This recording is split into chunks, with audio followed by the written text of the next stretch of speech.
أشهد أن لا إله إلا الله وحده لا شريك له وأشهد أن محمدا عبده ورسوله أما بعد فأعوذ بالله من الشيطان الرجيم بسم الله الرحمن الرحيم الحمد لله رب العالمين الرحمن الرحيم مالك يوم الدين إياك نعبد وإياك نستعين اهدنا الصراط المستقيم صراط الذين أنعمت عليهم غير المغضوب عليهم ولا الضالين Bismillahirrahmanirrahim. Hazreti Halifatul Mesih peti, da Allah bude njegov pomagač, je rekao: prvo želim da se zahvalim svim Ahmedi koji su se molili na izvanredan način i izrazili su svoje dove i osjećaje poslije moga pada, da vas uzvišeni Allah nagradi na najbolji način i da vam poveća vašu iskrenost i lojalnost. Na današnjici jedino u Ahmedija zajednici možemo da nađemo ovakav primjer uzajamne ljubavi, posebno prema halifi vremena. Primjer lojalnosti i iskrenosti koja je potpuno zbog zadovoljstva uzvišenog Allaha i prema Allahovim uputama. Ovu uzajamnu ljubav je stvorio uzvišeni Allah. U ovakvim slučajevima ne možemo odlučiti ko ima veću bol za kim. Neka ljubav članova zajednice izgleda ogromna. I kad vidimo primjere ovih ljudi prema halifi vremena, pomislimo da ta uzajamna ljubav nije na istom stepenu. Ali u svakom slučaju ova veza i ljubav je uzajamna. I kao što sam spomenuo ranije, ovakve veze se ne nalaze ni u jednoj ovosvjetskoj vezi. Ja puno volim ove riječi od Halifatul Mesih III. Rahimullah. On je rekao da halifa vremena i članovi džemata su dvije duše, a jedno tijelo. I zbog toga što su vaše dove bile primljene, moje povrede su se brzo ozdravile. Doktor mi je rekao da ove povrede na licu brzo zamlade, ali nije očekivao da će da zamlade ovako brzo. Kako god, ja sam mu rekao da liječenje je važno, ali najvažnije su dove od Ahmedi muslimana iz širom svijeta. I ja sam također mislio da zbog toga što sam imao mnogo povreda na licu, da će trebati i 2 sedmice da zamlade i da ću možda imati i neke ožiljke, kako god. u toku 7 do 8 dana sve su zamladile. Također želim da spomenem da sam koristio mehlem od Isa. Mir Mahmud Ahmed Nasir sahib je napravio ovaj mehlem prema sirinskom receptu i dao mi ga je. Ja sam ga koristio. Također sam koristio Calendula, homeopatski lijek. Ali u svakom slučaju istinski izvor je svemogući Allah i on je jedini izlječitelj. Spomenuo sam ove lijekove tako i da ih drugi mogu koristiti, jer nekad ljudi pitaju u vezi njih. Kako god, molite se da svemogući Allah ukloni ostatak mojih povreda. Allahova milost je jedina moć koja je jedino dostignuta kroz molitve. Nedavno ja sam imao veliki bol u jednoj od mojih ruka, tako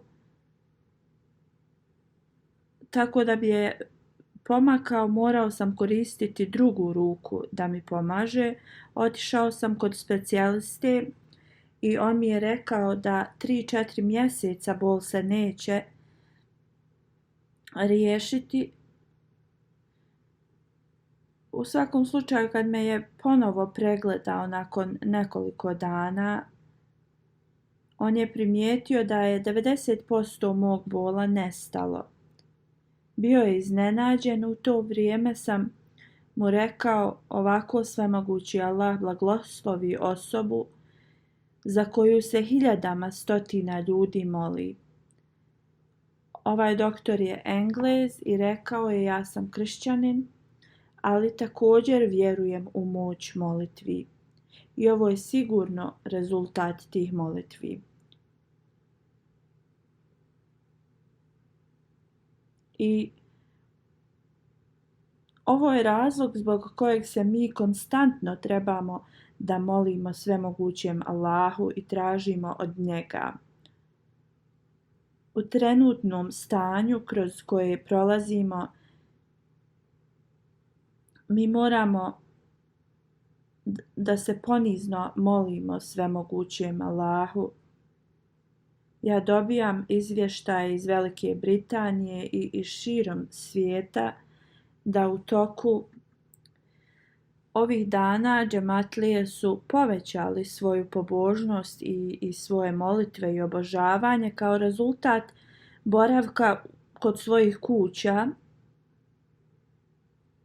Džematlije se trude da u svojim kućama klanjaju namaze u džematu. Slično, razna predavanja se održavaju iz hadisa ili iz Kur'ana koja povećavaju znanje starijima, a djeci pokazuju religiju i oni povraćaju svoju vjeru u svemoguće, povećavaju svoju vjeru u svemogućeg Allaha. Uz milost uzvišenog Allaha i Ramazan je došao u ovoj situaciji, ovom vremenu, što je također povećalo vjeru i ibadet mnogih ljudima. Ako to usporedimo na prije, Ramazan se sada približava kraju i neke vlade polako uklanjaju zabrane i neke vlade su to već uradile. Želim da skrenem pažnju da svaki Ahmedi treba da se ponaša prema uputama vlada. Najvažniji aspekt koji svaki Ahmedi treba da ima na umu, da sve odluke vlade u vezi vraćanja u normalu, također kraj Ramazana, znači završava se Ramazan i ukidaju se ove zabrane, ali to ne bi trebalo da utiče nimalo na vaše obožavanje uzvišenog Allaha i vaše promjene koje ste postigli u ovom vremenu, činjenica da radite dobra djela i klanjate namaze u džematu kod svojih kuća, to radite dok se god džamije ne otvore i onda poslije kad se džamije otvore napunite ih.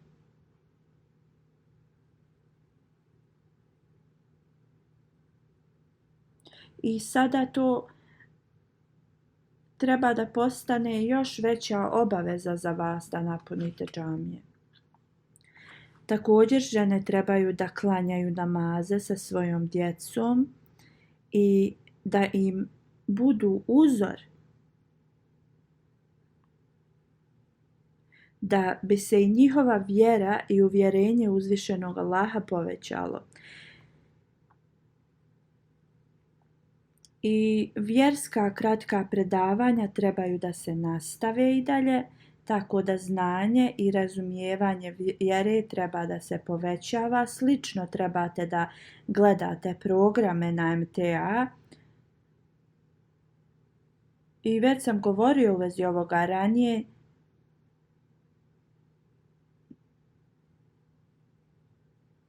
ne trebamo da popuštamo da radimo naša dobra djela poslije ovog vanrednog stanja,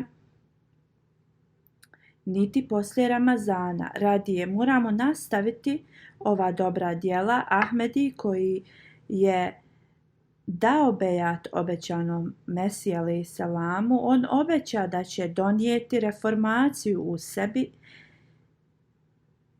Nikad ne bi trebao da zaboravi svoj bejat i obećanje koje je dao.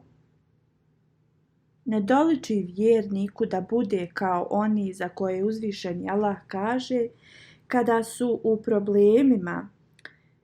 Oni se mole uzvišenom Allahu, traže od njega pomoć i zaštitu, a kad se te poteškoće završe, zaboravljaju na uzvišenog Allaha.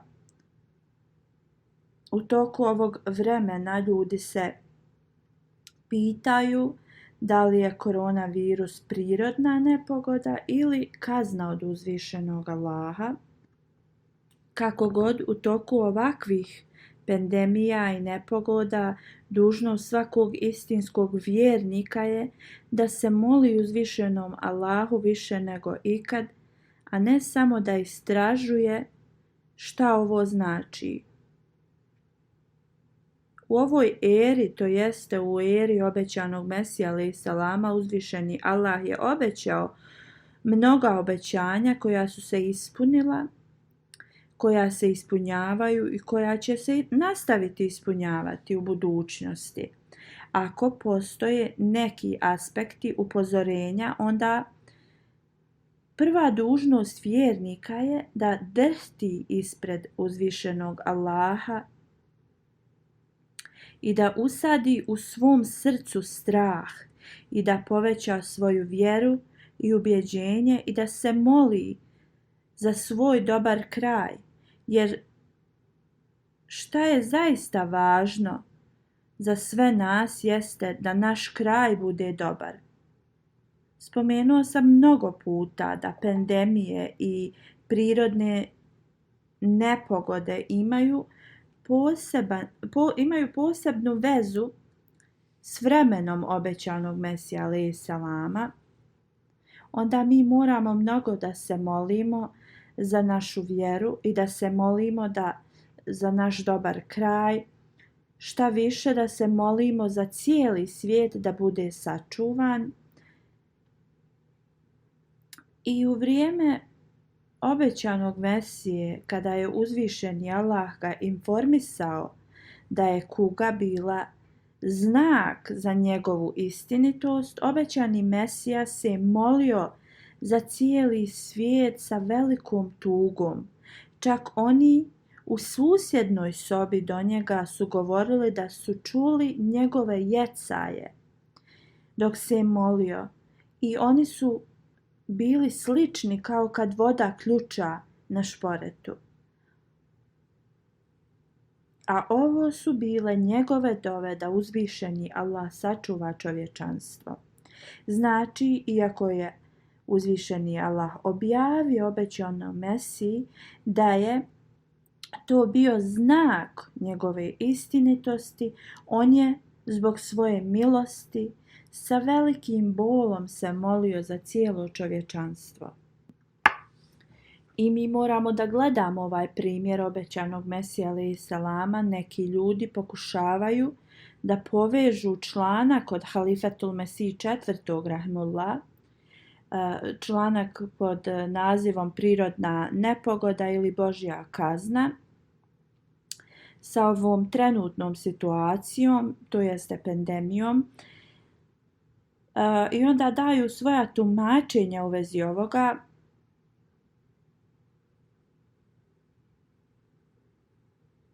U svakom slučaju neka bude jasno, kao što sam to već mnogo puta govorio, da poslije dolaska obećanog Mesija alejhi selama prirodne nepogode su se povećale. I što se tiče njih, obećani Mesija alejhi selam je jasno rekao da će da dođu i da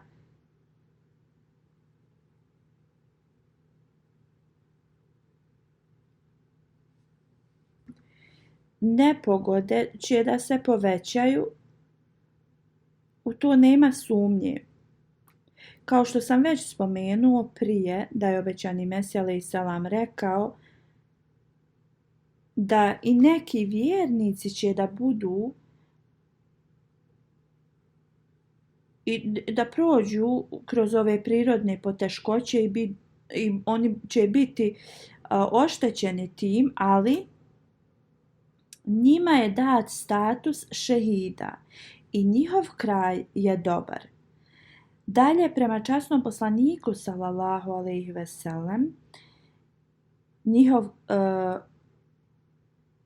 kao što je on rekao, njihov kraj ih odvodi u džennet.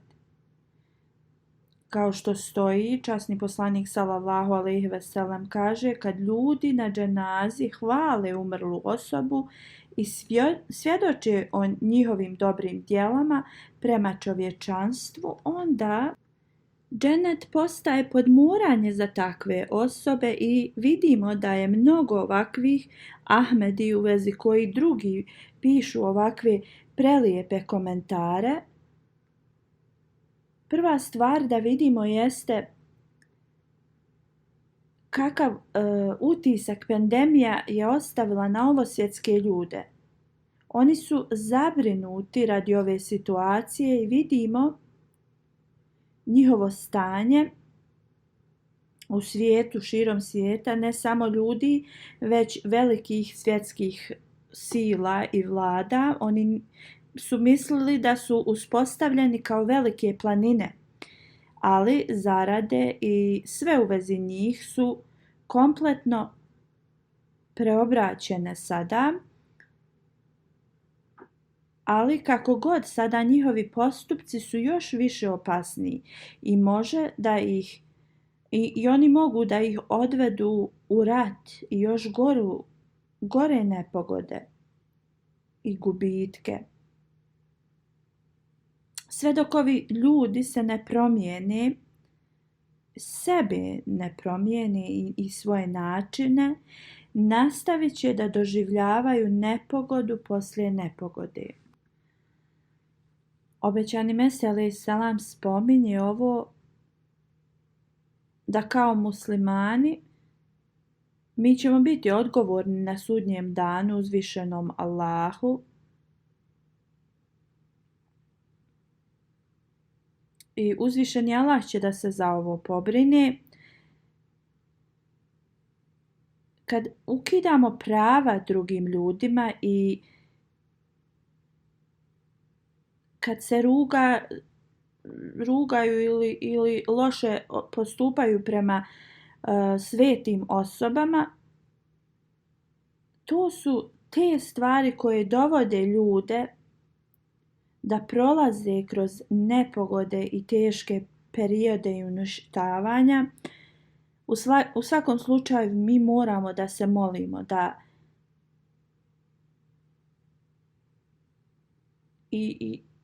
i da pomognemo svijetu da shvati i da donesemo potpune reformacije u sebi. Članak od Halifatul Mesih IV. Rahimullah, kojeg sam spomenuo, je vrlo dug članak, ali šta svaki Ahmedi treba da obrati pažnju jeste, kad pročitate ovaj članak, jeste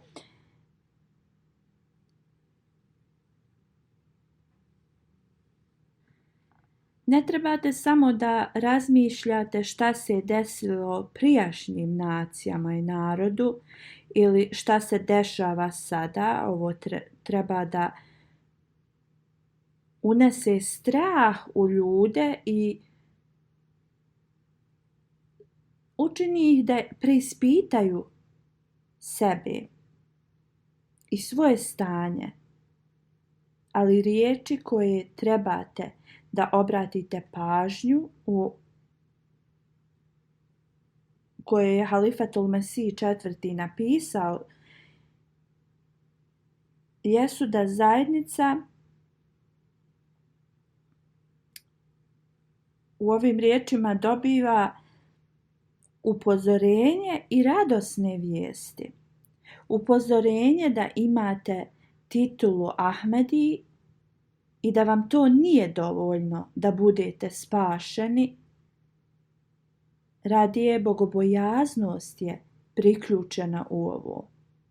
A radosne vijesti su da će Ahmedi vrlo brzo da isprave svoje nedostatke u takvim situacijama i te nedostatke koji su došli u njihov praktični život i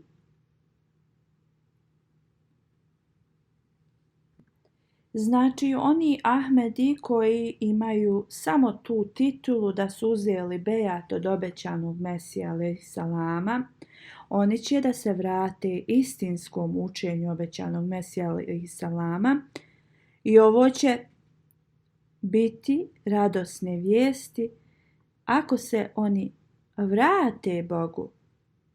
U drugom slučaju radosne vijesti ne postoje za nas. Kao što sam ranije spomenuo, sve promjene koje su došle sa ovom situacijom treba da se nastave i trebate da usmjerite pažnju da ispunjavate dužnosti prema svemogućem Allahu i prema čovječanstvu. I kad se svijet vrati Bogu, oni će gledati primjer ove zajednice. Nema sumnje da će Ahmedi biti ti koji će upućivati svijet. Ali prije toga trebamo da se molimo, da svijet se ne udalji toliko daleko da svjetlo prema uputi se zatvori. Pa da ljudi postanu svjesni ovoga prije nego što se ovo desi. Onda uz naše molitve moramo pokazati primjer i pokazati svijetu da jedino ispunjavanje prava prema drugima mogu da tako možemo da postignemo milost svemogućeg Allaha. I ako ne postignemo Allahovu milost, koji je jedini gospodar, mi nećemo moći uspostaviti mir u svijetu, niti će naš kraj biti dobar. Hvala uzvišenom Allahu, članovi džemata ne samo da se brinu za obožavanje uzvišenog Allaha, oni također služe čovječanstvo, omladina, ljudi i žene. Dobivam razne dobre izvještaje iz širom svijeta u vezi ovoga. I ovo također postaje način upute nekim ovosvjetskim ljudima koji su se udaljili od pravog puta. Nekoliko dana prije jedna žena u Kanadi je pozvala Hudam telefonsku liniju za pomoć u 2 sata ujutro.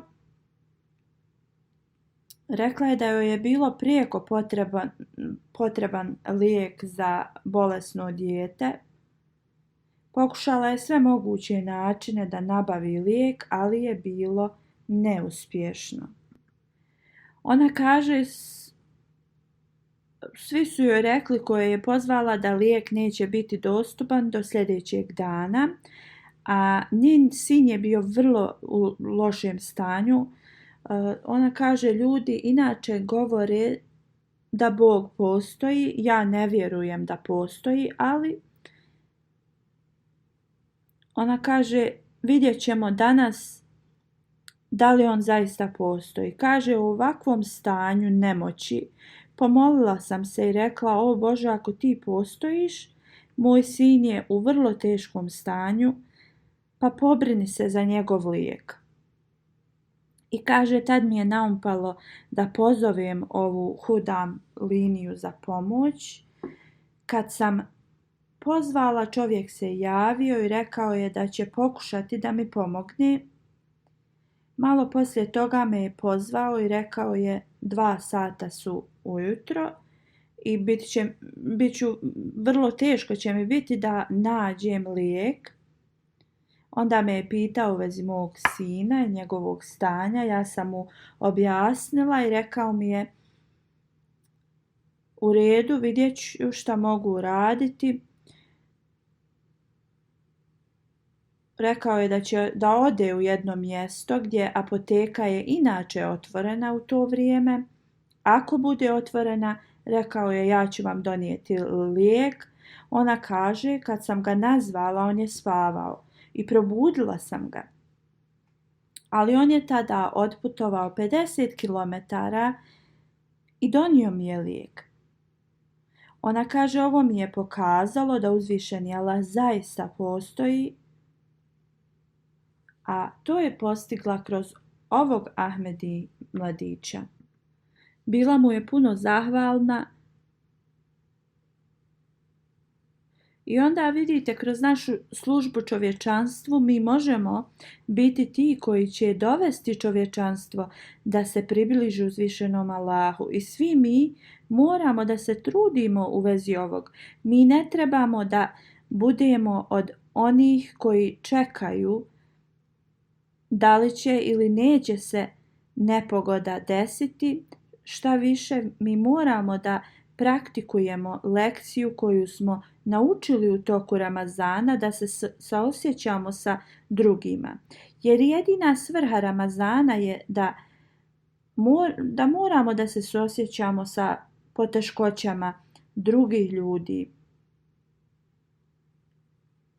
Onda generalna atmosfera svijeta zbog ove pandemije i sa atmosferom Ramazana, ovo nam treba da služi kao podsjetnik na naše dužnosti prema čovječanstvu. Ramazan se privodi kraju, sutra ili dan poslije, ali mi moramo nastaviti da nosimo dobra djela uvijek uz nas i moramo nastaviti pozitivne promjene koje smo promijenili na sebi. I kad se situacija vrati u normalno, ne smijemo zaboraviti naše dužnosti i dužnosti prema čovječanstvu. Moramo ovo uvijek da se posjećamo, znači na dužnosti prema Allahu i čovječanstvu. Ne samo sebe, već i druge ljude da podsjetimo. I ne samo da ćemo ovim postupkom donijeti sebi pomoć, već i drugim ljudima.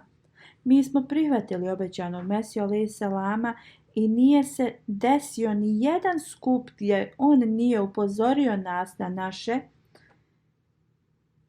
standarde prema učenju uzvišenog Allaha i prema učenju njegovog poslanika Muhameda sallallahu alejhi ve sellem, onda moramo koristiti da podsjećamo svijet na savjete koje je obećani Mesija alejhi selam nama ostavio da bi postigli istinsku vjeru. Umjesto da se fokusiramo na nedostatke drugih, treba da analiziramo sebe. Sada ću da predstavim neka pisanja obećanog Mesije alejhi selama o kojima mi moramo konstantno da razmišljamo, koji je stepen i koji je standard obećani Mesija alejhi selam očekivao od nas. U vezi naših standarda obećani Mesija alejhi selam kaže: svi morate da se probudite za tahadžud namaz, to jeste noćni namaz prije sabaha, i da uključite kunut u svoje obavezne namaze, to znači stajati duže na namazu i doviti. Pokajte se od svega onoga što Allah nije zadovoljan tim, a pokajati znači ostaviti sve što bi moglo da izazove Allahovo nezadovoljstvo. I nastavite naprijed sa bogobojaznošću. Božja milost je u ovome. Obećani Mesija alejhi selam dalje nastavlja: ukinite sve forme ljutnje i također u svoju moralnu reformaciju udjeljujte, dajte sadaku. Kao što u Kur'anu stoji, oni hrane potrebne, siromašne i one koji su zatvorenici na Allahovom putu. A oni kažu da ovo jedino rade da bi postigli zadovoljstvo uzvišenog Allaha i boje se onoga dana, to jeste sudnjeg dana. Ukratko, molite se i pokajte se i nastavite da udjeljujete u dobre svrhe, tako da uzvišeni Allah se ponaša prema vama sa njegovom milosti i dobrotom. Nastavljajući dalje davanjem savjeta, obećani Mesija alejhi selam kaže: uzvišeni Allah se ne brine ni za koga osim za one koji su bogobojazni. Onda uspostavite zajedničku uzajamnu ljubav jedni između drugih i prekinite svaku nesuglasicu. Izbjegavajte svaku vrstu ismijavanja, jer to ukida istinitost srca. Pokažite poštovanje jedni prema drugima, svi bi trebali da uskrate svoje ugođaje radi svoga brata. Vratite se uzvišenom Allahu i budite mu pokorni. Božja kazna se spušta na zemlju i jedino oni koji ostave sve grijehe, oni će biti sačuvani. Zapamtite, ako se vi budete pridržavali Allahovih naređenja i budete se trudili da sačuvate njegovu vjeru, onda zauzvrat uzvišeni Allah će da otkloni sve prepreke na vašem putu i učinit će vas uspješnim.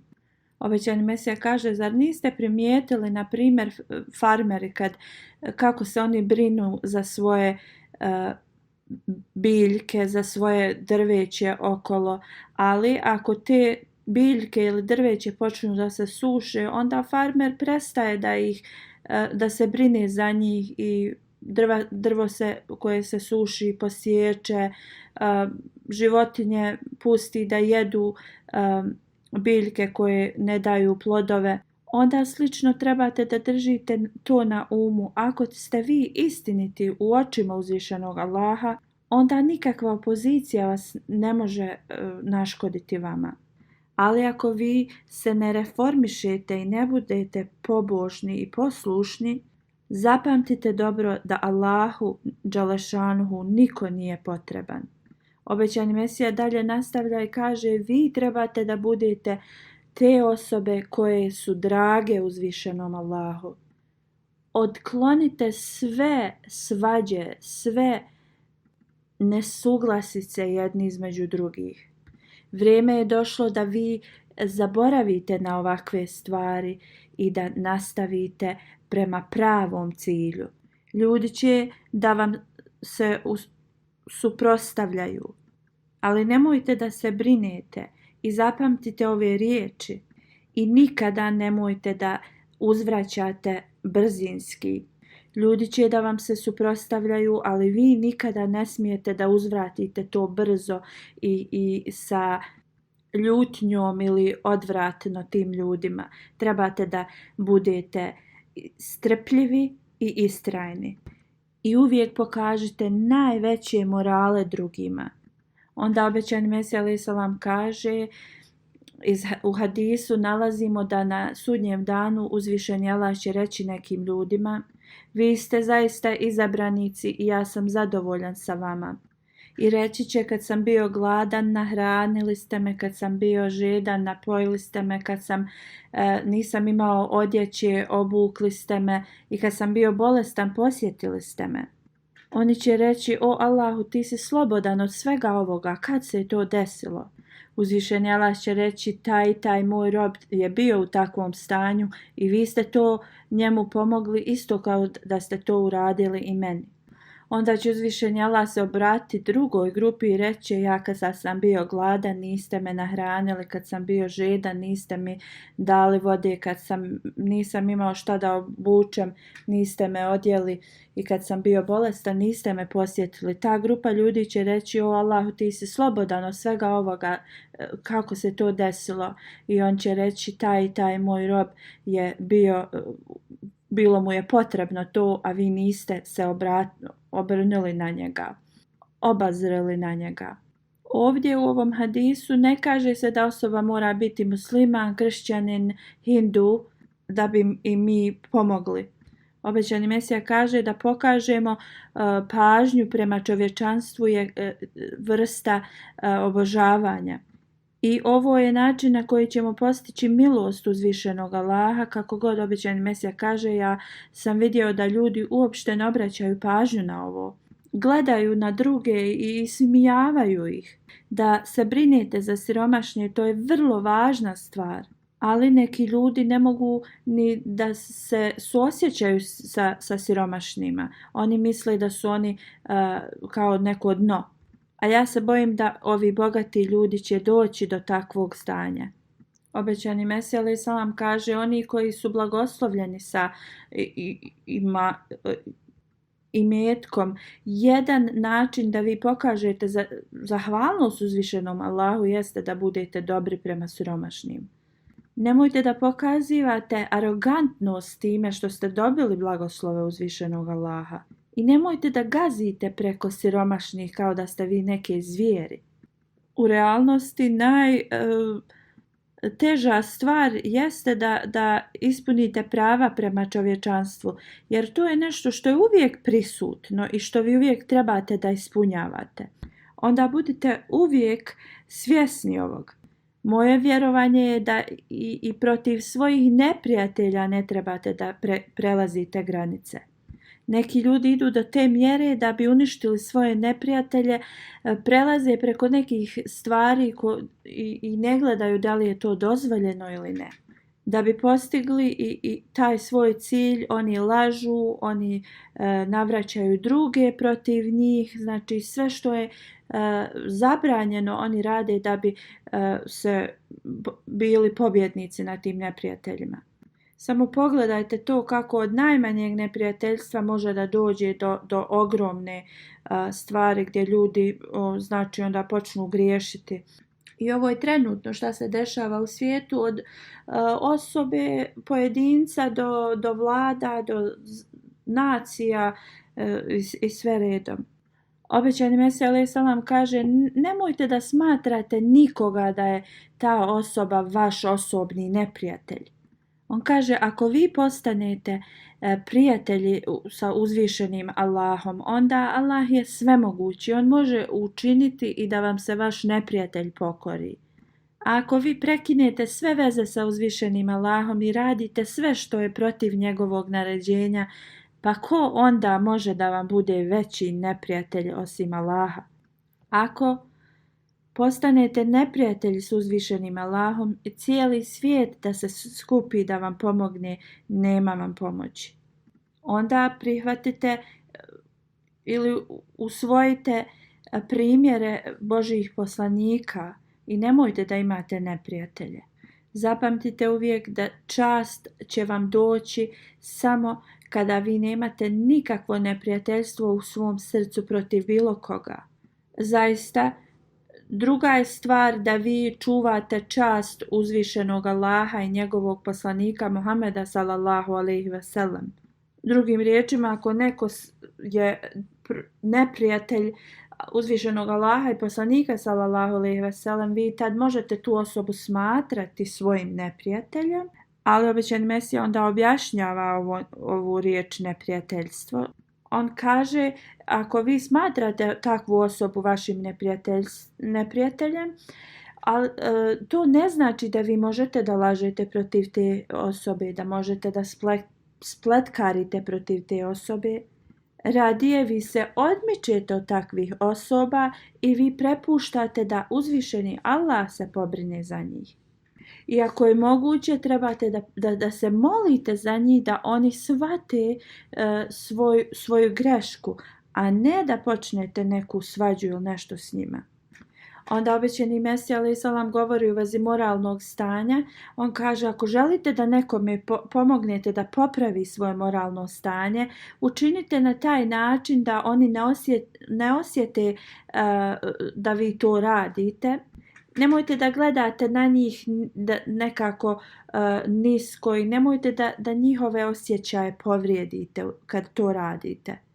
Nemojte da džematlije ne trebaju nikada se svađaju jedni ili prepiru jedni između drugih ili da gledate jedni na druge sa nekog stepena različitog. Ne pokazujte svoj status ako ste imućni, ni ako dolazite iz neke velike porodice i tako slično. Jer jedino oni koji su bogobojazni, ti imaju čast kod uzvišenog Allaha. Kao što uzvišeni Allah kaže, morate uvijek da pokazujete prema drugima moralno ponašanje, jer ako se ne ponašate tako, onda je to loša navika. Obećani Mesija kaže, uvijek ljudi gledaju uporno u naš džemat. Možda kaže, postoji jedna kuga za svijet, ali za nas postoji dvije kuge. Ako član džemata uradi nešto loše, to dolazi kao sramota za cijeli džemat. Uvijek budite saburljivi, strpljivi, odvraćajte na komentare najlošije osobe sa poštovanjem. Nikada ne uzvraćajte na isti način tim lošim ili vrijeđanju.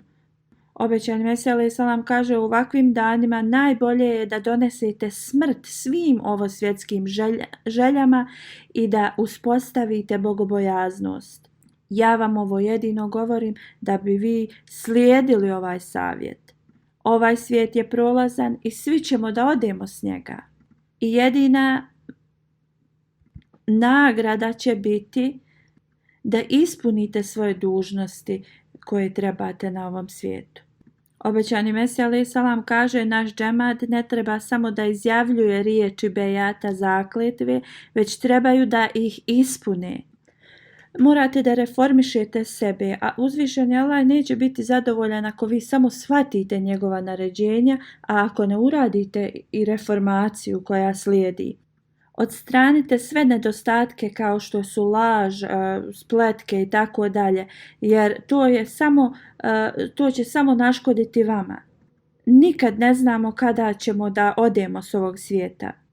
Obećani Mesija alejhi selam kaže, budite oni za koje Allah rekao, oni se trude na našem putu. To znači radite sve moguće stvari koje će da vas očiste i koje će da vas poprave u vašoj vjeri. Isto kao kad bolesna osoba pokuša sve moguće načine liječenja da se izliječe, tako trebamo da uradimo i sa našim duhovnim stanjem. Nemojte da to samo bude na vašim riječima, već morate sve da ispunite djelima. Dajte, udjeljujte i klanjajte u tajnosti.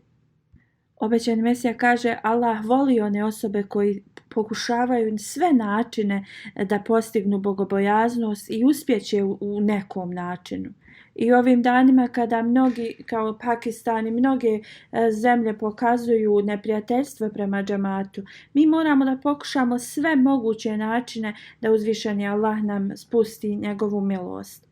Kad neprijatelji dostignu najveći način neprijateljstva protiv nas, na nama je tada da se mi još više predamo uzvišenom Allahu i da tražimo da on to riješi. Na ovom vremenu obećani Mesija alejhi selam je objasnio karakter i primjer časnog poslanika sallallahu alejhi ve sellem. Jedino mi možemo da postignemo bogobojaznost i da postanemo pravi vjernici kad slijedimo primjer časnog poslanika sallallahu alejhi ve sellem. Obećani Mesija alejhi selam je mnogo puta ponavljao da ne možemo da napustimo puteve i primjer časnog poslanika Muhameda sallallahu alejhi ve sellem. Obećani Mesija alejhi selam je rekao, mnogi su izmislili svoje neke prakse da bi postigli milost uzvišenog Allaha. Ali obećani Mesija kaže, prakse koje časni poslanik sallallahu alejhi ve sellem nije započeo, to su bezvrijedne stvari.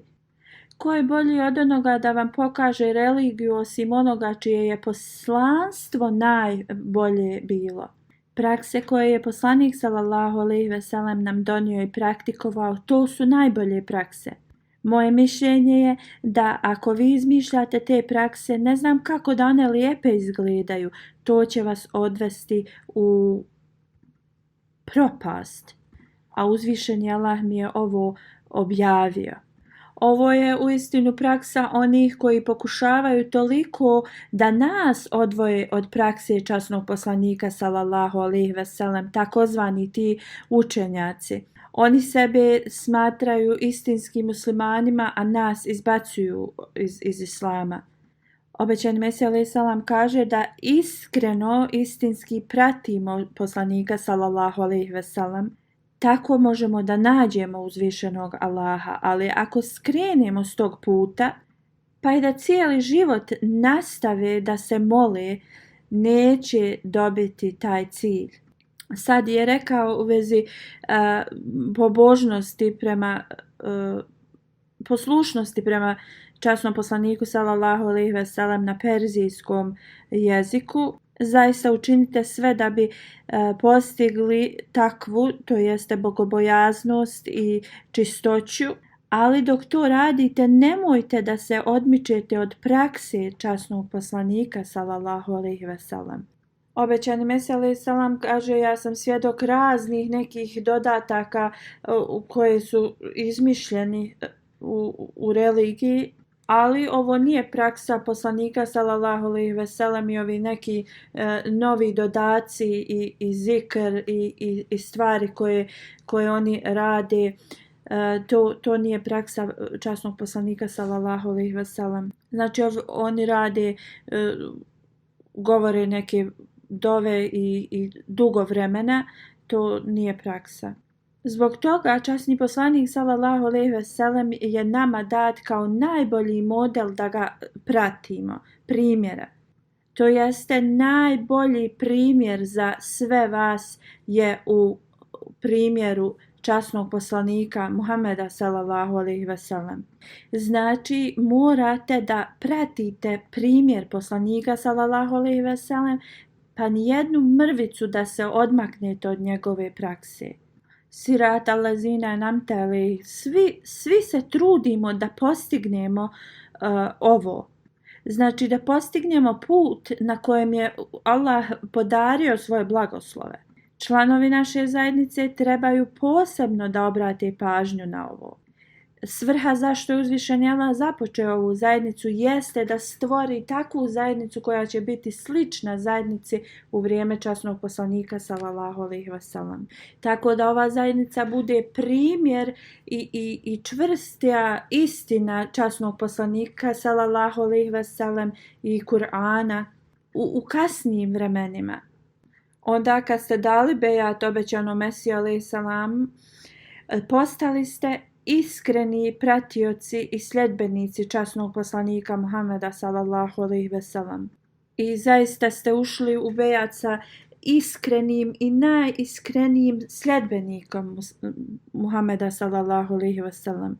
I da svim svojim mogućnostima budemo oni koji će da slijede i prate primjer poslanika Muhameda sallallahu alejhi ve sellem. I slijedeći njega da postanemo oni kojima je uzvišeni Allah pripremio nagrade i da uvijek ostanemo zaštićeni od onih koji su izazvali Allahovu srdžbu i koji su otišli s pravog puta i da mi uspostavimo ljepotu namaza i da vodimo svoj život prema naređenjima uzvišenog Allaha i njegovog poslanika sallallahu alejhi ve sellem. Sjetite se u vašim dovama onih koji su u zatvoru zbog Ahmedijata, posebno onih protiv koji su vrlo okrutne presude iznešene. Nekoliko dana prije Ramazan Bibi Sahiba, Ahmedi žena, ona je privedena u zatvor. Njena porodica je primila Ahmedijat u oko 2002. godine. Njen muž mi je napisao da mi se ne bojimo da podnesemo bilo kakve žrtve, ni to što smo u zatvoru. Jedinu bol koju mi imamo jeste da smo mi optuženi da smo povrijedili čast časnog poslanika sallallahu alejhi ve sellem za kojega mi želimo da damo svoj život. Ovo je jedini naš bol. Zato nastavite da se molite za njih i za sve zatvorenike koji su pod ovim zakonom kojima je izrečena smrtna kazna. Da uzvišeni Allah im podari da budu oslobođeni i da im podari milost i da uzvišeni Allah podari da ove vlasti sude prema pravdi. Iako ovi ljudi tvrde da vjeruju u Allaha i njegovog poslanika i da prate religiju, da uzvišeni Allah im zaista podari da oni prate poslanika sallallahu alejhi ve sellem. Također molite se da svi ljudi shvate i svrhu dolaska obećanog Mesija alejhi salama, da ljubav prema Allahu i njegovom poslaniku sallallahu alejhi ve sellem, koji je pečat poslanika, bude iznad svih ostalih veza i ljubavi, da mi budemo pravi primjer Islama, da naše kuće budu pravi primjer ljubavi i razumijevanja. Ona djeca koja prolaze kroz stres radi svađe njihovih roditelja, da uzvišeni Allah otkloni i to od njih. Molite se za vakfe zindagi i ljude koji su dali svoj život u službi Islama, da uzvišeni Allah im pomogne da oni ispunjavaju svoje dužnosti. Molite se za vakfinana da oni ispune svoje obećanje i obećanje svojih roditelja. Molite se za šehide Ahmedijata i njihove porodice. Molite se za sve Ahmedi koji su bilo kakvim poteškoćama. Molite se jedni za druge, molite se za sebe. Kad se molite za druge, tada to postaje način da dobijete Allahov milost na vas. Molite se za udaju djevojaka, pogotovo za one kojima je to odgođeno, bez pravog razloga odgođeno. Molite se za cijeli svijet, molite se za sve Ahmedi da jednostavno i ova ekonomska kriza ih ne zatrefi. Molite se da razni projekti džemata radi ove ekonomske krize ne budu zaustavljeni. Molite se za oni koji i u ovim teškim situacijama udjeljuju i dalje da uzvišeni Allah podari blagoslov na njihovu imovinu. Molite se za radnike MTA i volontere MTA koji rade naporno da poruka Islama se emituje širom svijeta. Molite se za muslimanski svijet da njihova neprijateljstvo jedni između drugih se završi i da ih uzvišeni Allah zaštiti od onih vlasti koji žele da naude islamu. Ovo će se jedino desiti kada oni između sebe završe sva neprijateljstva. Ja ću da proučim nekoliko dova i vi trebate da ih ponavljate za mnom. Allahume ina nađaluke fi nuhurihim ve neuzubike min šururihim. Allahu, ti si naš štit protiv neprijatelja i utječemo se tebi protiv zla. La ilaha illahu azimul halim, la ilaha illahu rabbul arši azim, la ilaha illahu rabbu samavati ve rabbul erdi ve rabbul aršil kerim. Nema Boga osim Allaha velikog koji smiruje, nema Boga osim Allaha gospodara velikog prijestolja, nema Boga osim Allaha gospodara neba i zemlje, gospodara veličanstvenog prijestolja. Ja mukallibel kulub sabit kalbi ala dinik. O upravljaču srca, učvrsti moje srce u tvojoj religiji. Allahume inni es'aluke el huda ve tuka vel afafe vel gina. O Allahu, tražim istinitu uputu od tebe, bogobojaznost, čednost i samodovoljnost. Allahume inni auzubike min zavali ni'metike ve tehavuli afijetike ve džafati ni'metike ve džemii sehatike. O Allah, utičem se tebi da ne budem uskraćen tvojih dobrota od nedostatka dobrog zdravlja kojeg si mi ti podario, od tvoje brze kazne i od svega što bi izazvalo tvoje nezadovoljstvo. Rabbena zelamna enfusena ve illem tagfir lena ve terhamna lenekunenne minel hasirin. Gospodaru naš, mi smo se ogriješili i ako nam ti ne oprostiš i podariš milost, biti ćemo izgubljeni. Rabbena la tuzigh kulubana ba'da iz hadejtena ve hab lana min ledunke rahme inneke entel vehab.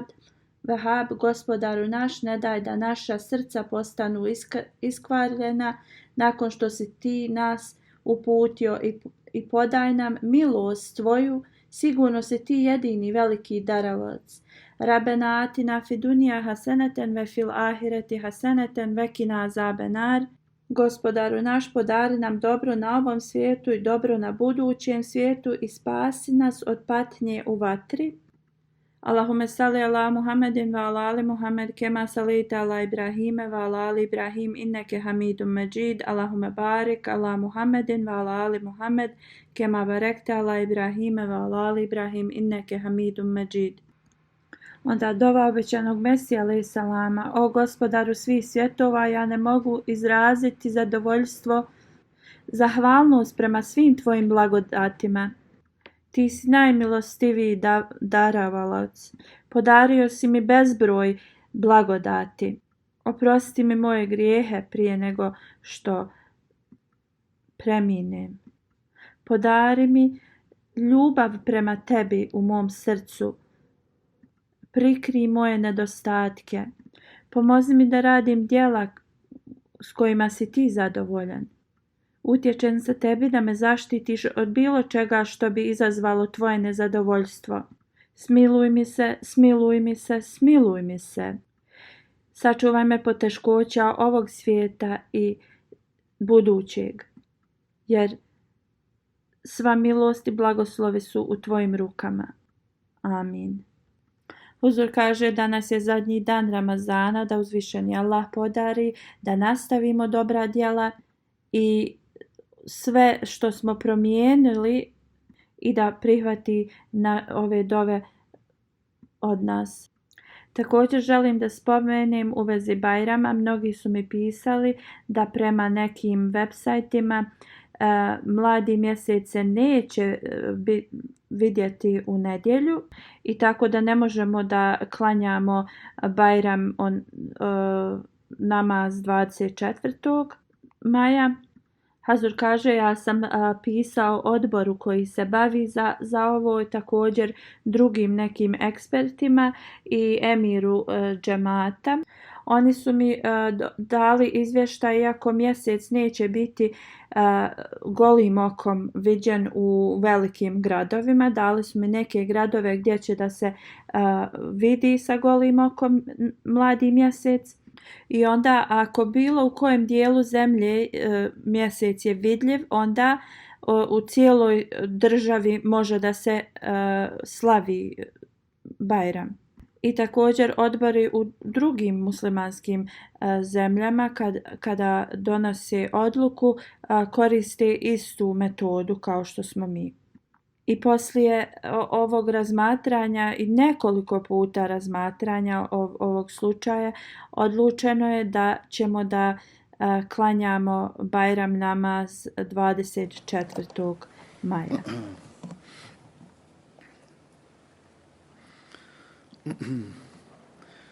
Alhamdulillah, nahmaduhu wa nasta'inuhu wa nastaghfiruh. ونؤمن به ونتوكل عليه ونعوذ بالله من شرور أنفسنا ومن سيئات أعمالنا من يهده الله فلا مضل له ومن يضلل فلا هادي له ونشهد أن لا إله إلا الله ونشهد أن محمدا عبده ورسوله عباد الله رحمكم الله إن الله يأمر بالعدل والإحسان وإيتاء ذي القربى وينهى عن الفحشاء والمنكر والبغي يعظكم لعلكم تذكرون اذكروا الله يذكركم وادعوه يستجب لكم ولذكر الله أكبر